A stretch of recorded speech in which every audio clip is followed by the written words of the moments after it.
Kak Yu, anda konsultan hartanah dari Tata ke? Ya, saya. Wife saya kerja di Cyberjaya.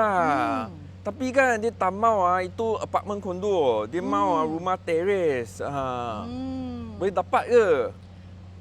Kerja Cyberjaya nak rumah teres. Kalau Cyberjaya sana memang susah lah. Tetapi dekat sini you boleh dapat. Wah, Sekarang sini berapa jauh dari Cyberjaya?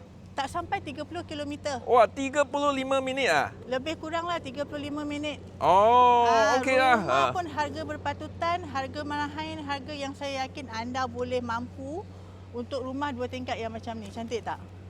Wah. Cantik kan? Rumah 2 tingkat, 4 bilik, 3 bilik air dan juga dia punya keluasan dia adalah 1,600 kaki persegi. Besar tau rumah ni. Selesa lah untuk anda satu family. Dan desain dia memang cantik. Wah, Tengok ini hampir siap lah? Ini dah hampir siap. Tengok jalan pun dah mau pasang. Sekarang sedang giat, sedang jalan. Okey lah, saya nak beli lah. Macam mana ni? Boleh saja. Kalau you nak beli, DM saya ataupun hubungi saya secepat yang mungkin. Sebab rumah ni memang macam pisang goreng panas punya. Okey lah. Okey? Alright. So, jangan segan-segan, jangan malu-malu. Okey, bye-bye.